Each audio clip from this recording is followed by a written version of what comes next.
Hi, I'm Michelle Cooper and welcome to my studio. Today I'm going to show you how to make a greeting card like this. Since we're working with an Arctic subject, our first consideration is what colors to use.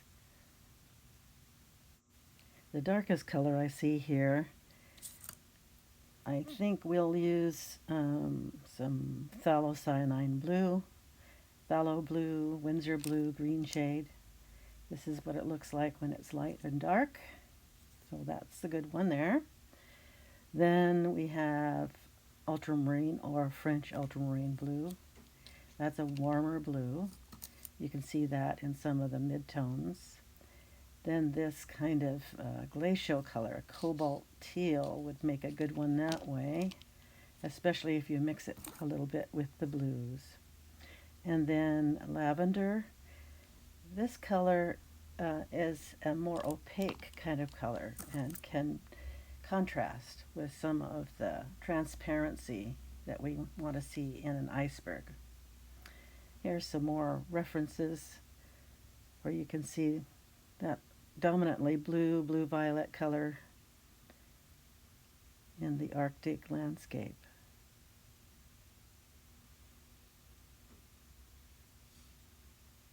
There's a bit of aquamarine as well. Let's do a bit of a warm-up exercise here. Pre-wet some paper. This is 3.5 by 5 inches here. I'm just going to take the color right out of the tube because I don't need that much for this small piece of paper. See that light color you get from French ultramarine or ultramarine blue? Almost like a cobalt blue. If you're layering colors wet into wet, you want to start with the lighter ones and then work out the darker ones. So this gives you the potential here of just ultramarine blue. Okay, next one. I think that looks like we could use some of this cobalt teal. It's a light color, kind of an aquamarine color.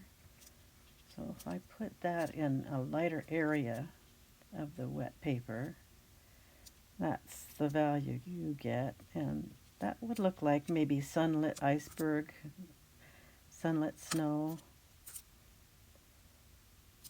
They combine those two together, or even put a darker color in like phthalo blue.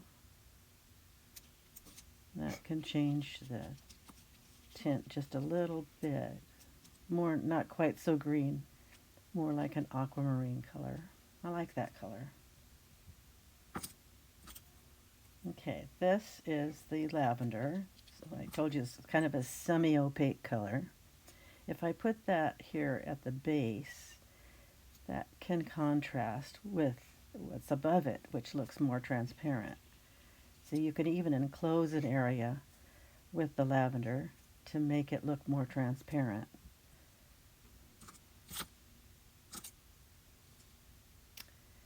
Okay, now get a little bit of this phthalo blue now. That's really dark.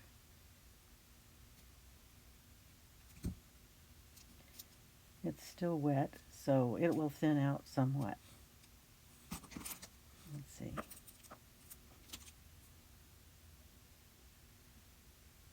Take a look at this. Okay, just add a little bit more of the ultramarine blue right up here, warmer blue there. That's the color, all wet into wet. Now I need the texture. How am I going to get that? Getting an ice texture with saran wrap is fun and easy. So the paper has to be totally wet when you do this. Cut off a piece that's just a bit bigger than your paper and then just press it down over the surface of the wet paint. And then we wait until it's dry. As we go through this step-by-step process, you're going to need to change your water often. It's just a small water container, and that's all you need. And then just change it often. Okay, it's been about 10, 15, 20 minutes here. Let's see how our iceberg turned out. Ooh, I love it. Look at that.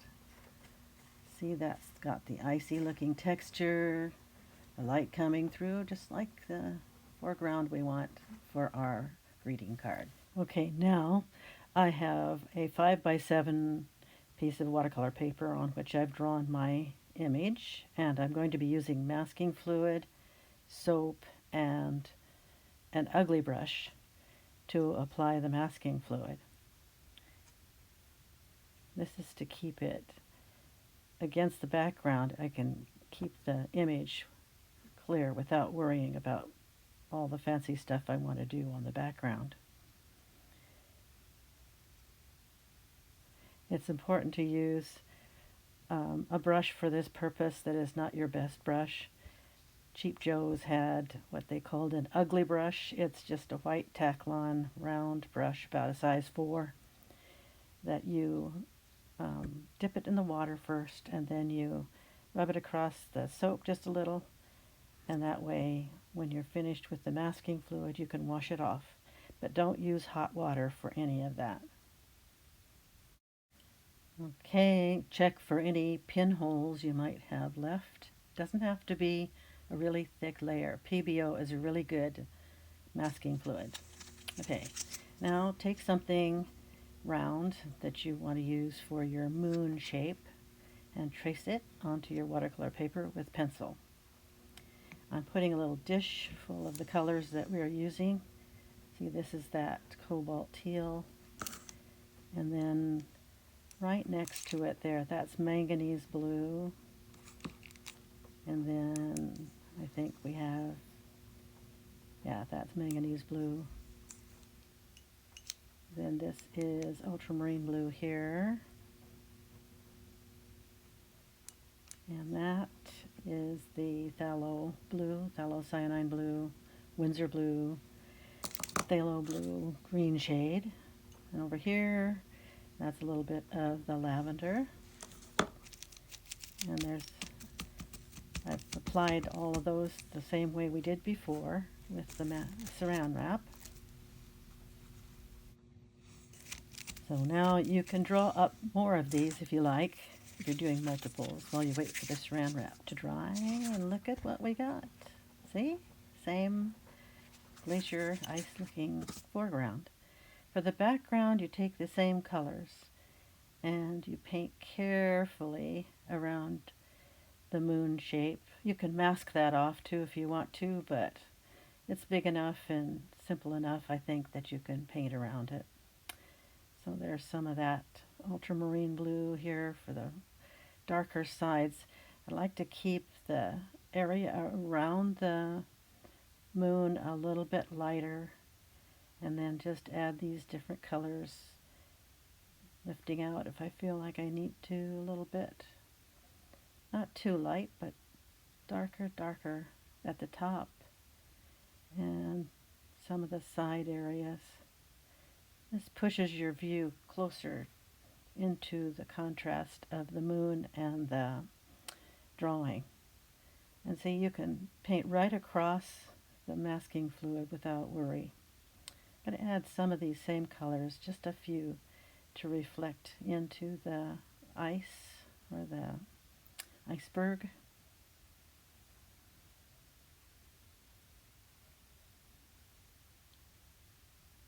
Okay. And I think I'll keep it lighter toward the bottom and some of the darker colors near the bear's feet. Now, when we look at the moon here, you see maybe I've got a few wobbly bits, maybe a little pencil showing there. Doesn't always come off the pencil if you've painted over it because of the binder in the watercolor. But don't worry about that. I'll show you how to fix it. So now we're going to take a white pen and just clean up the edges a little bit. I want this to have a bit looser edge, not quite so sharp as the rest of it, just to kind of give it a nice glow. See over here, I can straighten that up if I want. This is the HNIHUY, I don't know how to say it. It's a marker that has different tips. Okay, now cut out the same size circle as your moon and cover that up because we're going to do something drastic now. You spatter in some stars with either a toothbrush or a bristly brush and titanium white opaque watercolor. It's gouache. You can use any kind of brush that works for you. Get it damp but not too wet, and then take a thick amount of the white gouache onto the end of your brush and flick in smaller stars and bigger ones. Gentler flicking gives you the smaller ones. More drastic flicking gives you some bigger ones. And you can take that disc off of there and paint your moon. So I'm using the green gold that we had to start with, where we mixed kind of a soft orangey color.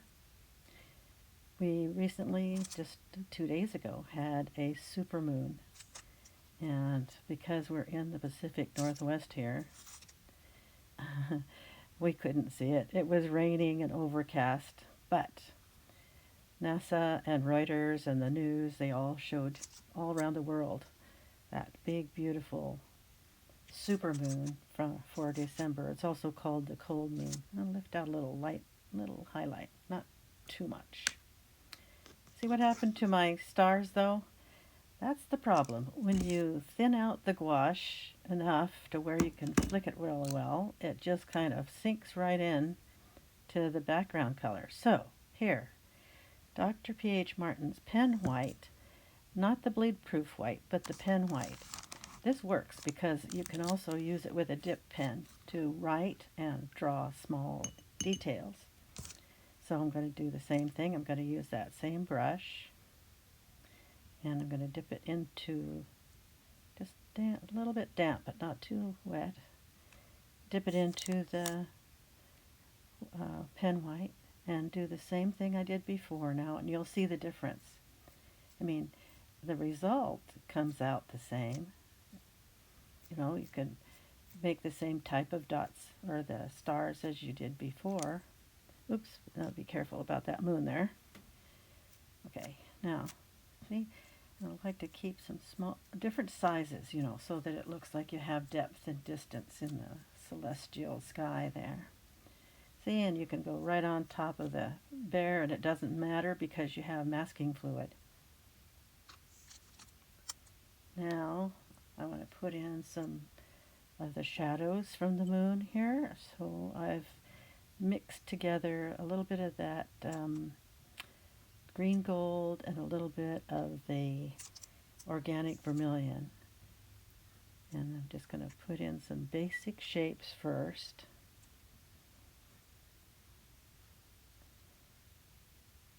And I want to soften them off with a damp brush here so they don't look too hard-edged. That makes it look more round, I think.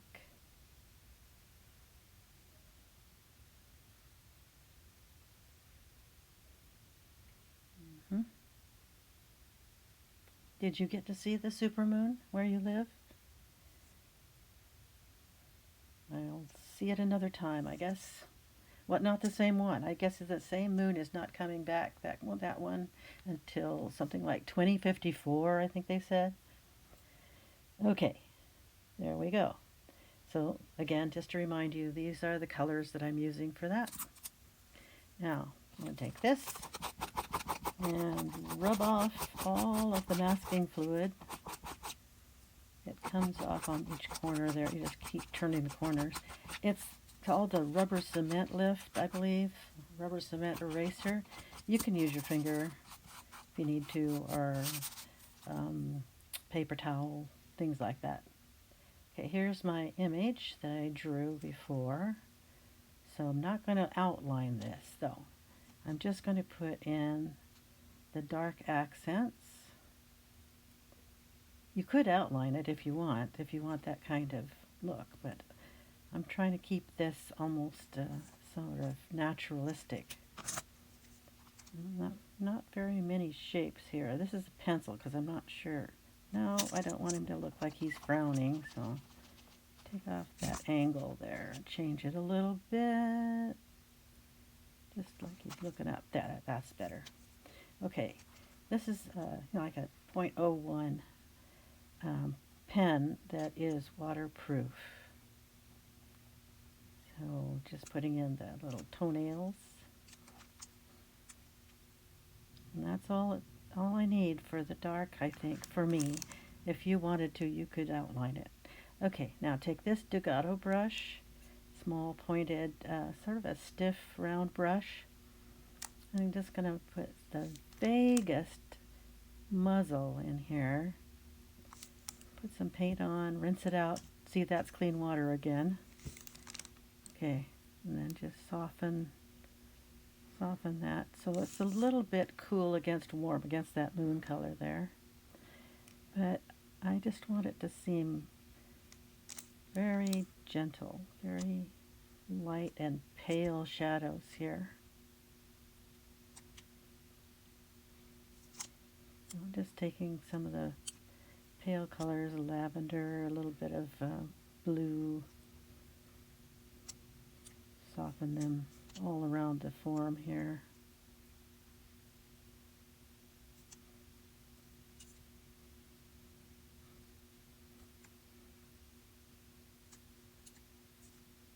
Trying to keep the edges pretty soft. Okay, this is that gold color there. Gonna use that for the back part. And just a little bit of it here and there, just for harmony, color harmony. It's amazing how little you really need on this feature of the card. Okay, now I want to get some darker colors and put them underneath the edges of his iceberg here. Make some contrast happen. Also create some sort of reflections. So paint that along the edge and then pull it across. Now get a little darker here and just do some vertical indications. Make it look like reflections. And there we go. I really like the way that turned out. Now you sign it and add a sentiment and it's all done. I'll give you a close-up look now of some of those watercolor details. If I take the time to make a card like this, then I would take this with me to a printer and have them print out 5x7 cards with envelopes.